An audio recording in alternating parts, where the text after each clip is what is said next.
what up, guys? LocsNLoad Firearm reviews here today. All right, today's video, I'm gonna talk about my top 3 mistakes that I see new shooters make when it comes to gripping their pistol. So this is gonna be on grip and for your handgun. All right, so the most common mistake I see new shooters do, and this is, rarely I have this problem with men, but this is really seen a lot with my female shooters.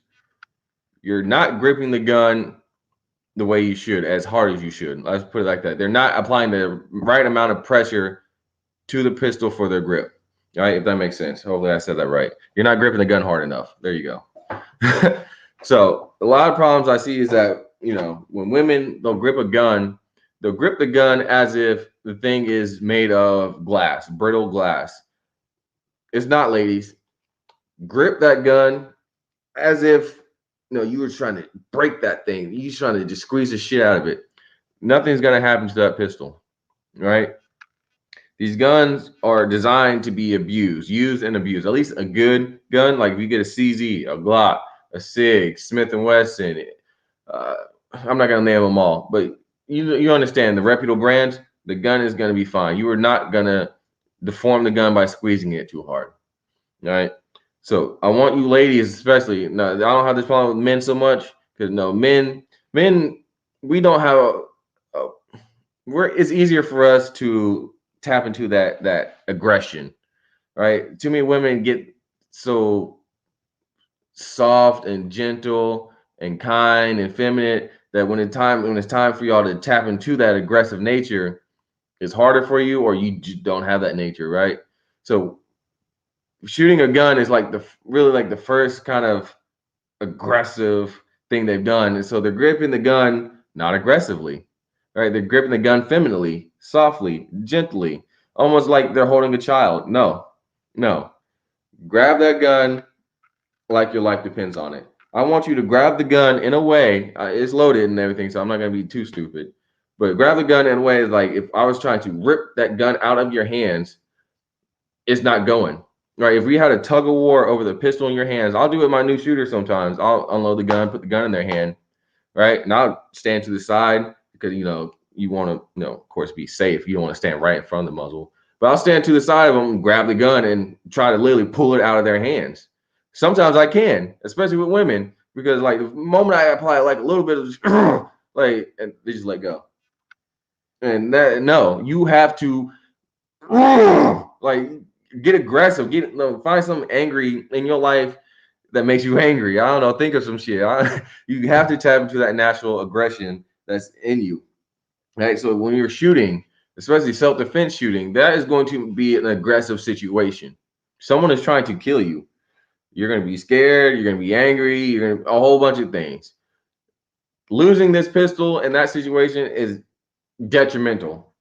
That's absolutely the one thing that cannot happen. This gun leaving your hand and being in the hands of the person who's trying to kill you or rape you or kidnap you or whatever the case may be. Grab this gun just like that. Where nobody, I don't care if Jesus himself came down and tried to take the gun from me. It ain't happening. It ain't happening. All right. So that's the biggest mistake I see in my classes. You're not gripping the pistol hard enough. All right. Get aggressive. Grip that. I'm gripping this gun hard, not so hard where it's just like, but I'm gripping this gun hard enough to where if someone tried to take it from me, it ain't gonna happen. It's not gonna happen. All right, so that's the number one mistake I see. Number two, again, women. It's mostly you. I've not so much with men, but I've actually had like a number of men because like if they really don't know, they're just gonna kind of just grip it wherever. All right, so the problem with that is that they'll grip like this. See that space? Get my head out of the frame. You see this space here? You don't want that extra space. What this space leads to is lack of recoil management. That's one of the things. Lack of recoil management and lack of follow-up shots. If your gun is recoiling like this, but a normal person's gun is recoiling like this, they're going to be able to get that second shot out faster, more accurately, probably if they trained, but they'll be able to get it out faster than you, whose gun's up here in the recoil cycle because you got all this extra space, allowing the gun to have that free movement that it shouldn't have. What you want to do is take this V notch, that notch right there, and drive it up the ass of the gun, right up into his asshole, right?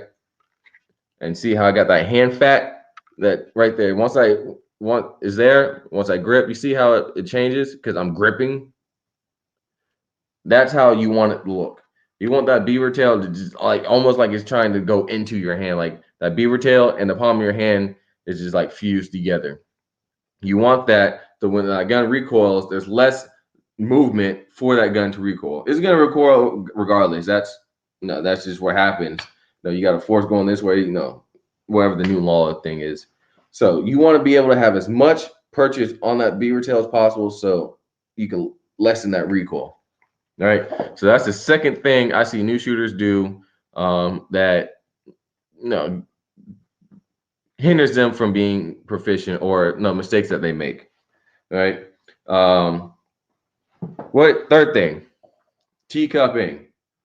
Well, no, not teacupping. My bad. Crossing the thumbs. That is the third biggest thing I see new shooters do. So they have, I literally show them like this. We will literally stand there and I'll show them like this, like this, like this.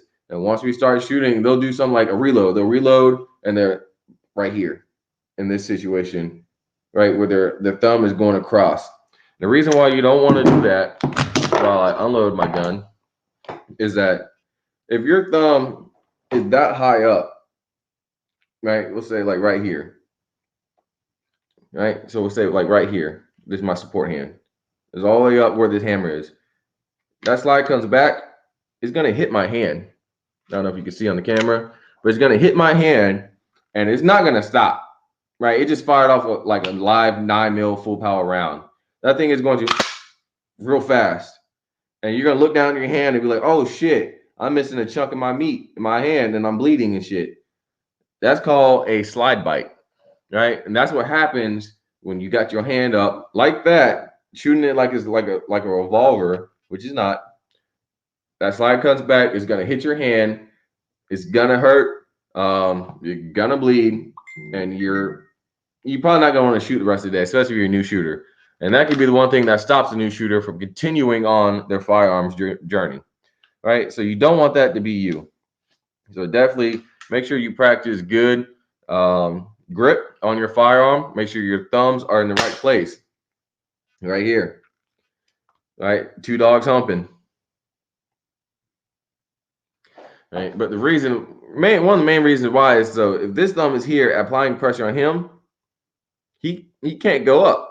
He can only go this far. I can like push my thumb up that far. So there's no way for him to somehow just come back here and get behind here. All right. So support your buddy, and just like this. And this is how you want to grip the gun, y'all. See how I'm gripping it? This is how you want to have the gun gripped. And this will help you stay on target, manage your recoil, and get faster follow-up shots and be more accurate on target. So those are the top 3 mistakes I see new shooters make when they come to my classes with me. And so if you're one of these 3 people, stop it. Or if you really have trouble with it, here's what you do. You do this. That's what you do. All right. Come see us at K&A Tactical. Description to the class website is in the description box.